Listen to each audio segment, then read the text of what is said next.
So I bought my first rental property when I was 22. And unlike popular belief on the internet, it is not a cakewalk. It is not easy. I don't think anybody who has done it for long enough will ever tell you that real estate is just pure, easy, passive income, right? And you will get sold that by some people, that it is, purely passive.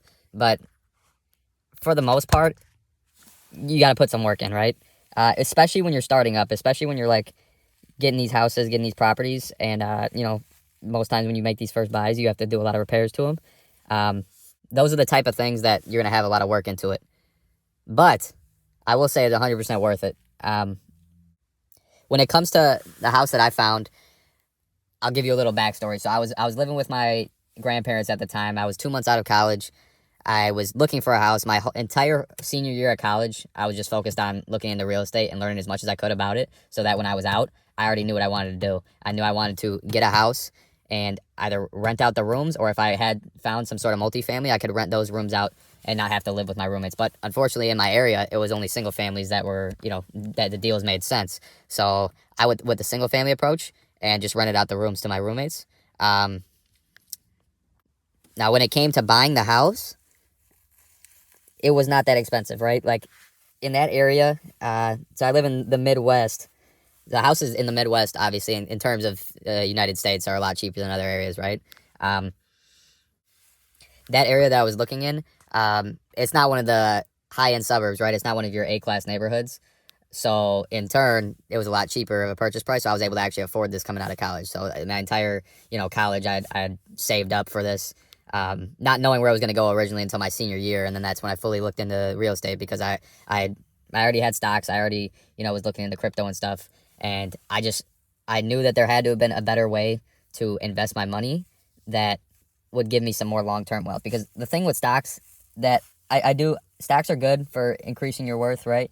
But the thing with stocks that always kind of bothered me was I have to take the money out to get something out of it, right? I have to sell. And then at that point, it's like, okay, well then why am I ever going to sell if it's just going to keep going up? You know what I mean? So that was always my thing with that.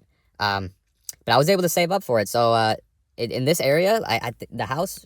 I'd found this house, I'd found this property. I was looking in the neighboring, the suburbs of Chicago, and I'd found something for really cheap at the time. I mean, this was in 2023, but it was listed for $145,000. So with that being the plan, and me knowing I was going to live there, I realistically only needed to put down 5% on $145,000. Now when you break this down, putting down that 5%, I mean, I think after all the closing costs and everything, it came out to about $8,000. $9,000 tops. I had worked a closing credit into my contract just so they would handle all the non-recurring closing costs. So then at that point, all I had to do was pay for the taxes and insurance.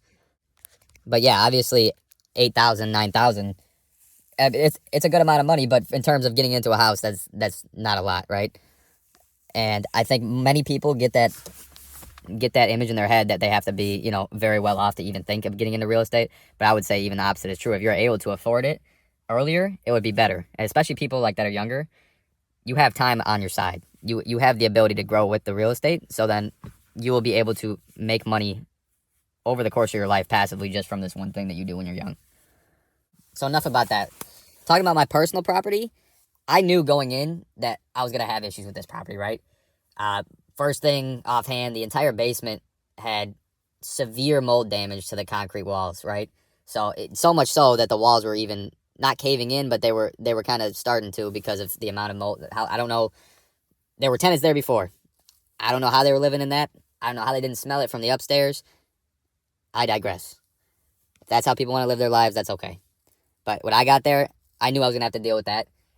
I also knew that was going to be a recurring issue if I didn't fix it the right way, right? So I had accounted for having to do sump pumps, install a new sump pump in there, because there was no type of sump pump. This house was built in the 50s, I believe, so they didn't do sump pumps back then.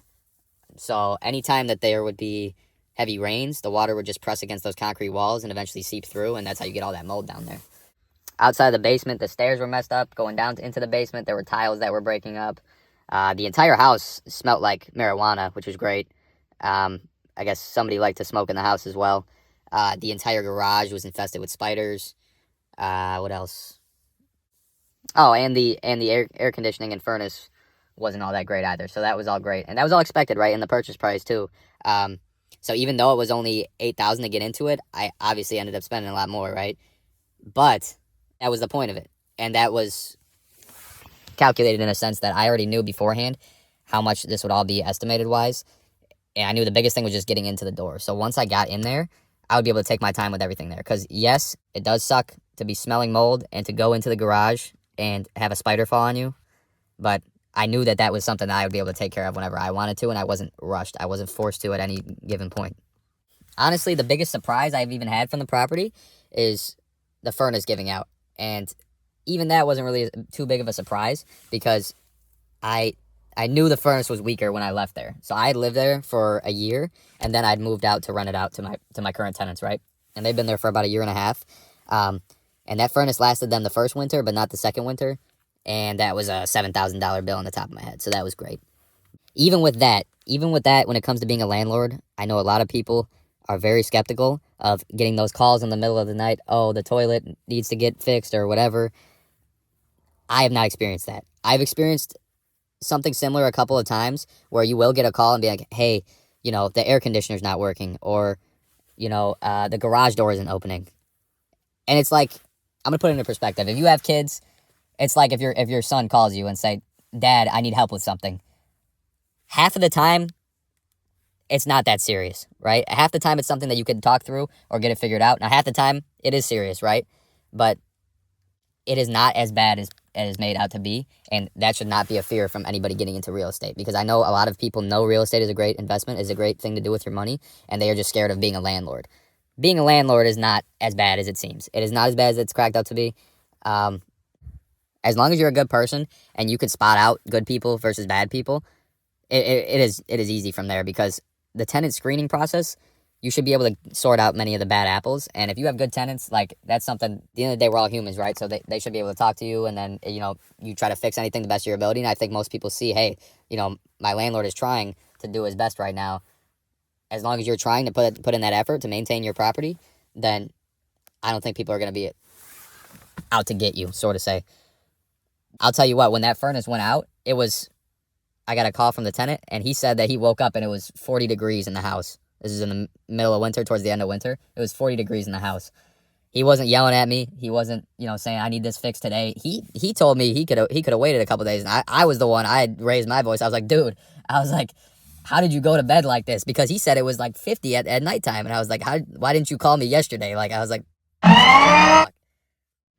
but at this point, other than those big repairs, it is pretty low stress and low maintenance. Honestly, I usually forget that I'm a landlord until I randomly get a $2,000 check or $2,000 Zelle, and I'm like, what is this from?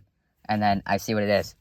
So with that being said, I would say it's 100% worth it for anybody to get into, and I would not steer away from real estate just because you have to be a landlord. I get stocks are easier because you don't have to talk to anybody, you don't have to do anything extra, but you don't have that trade-off of actually getting recurring income.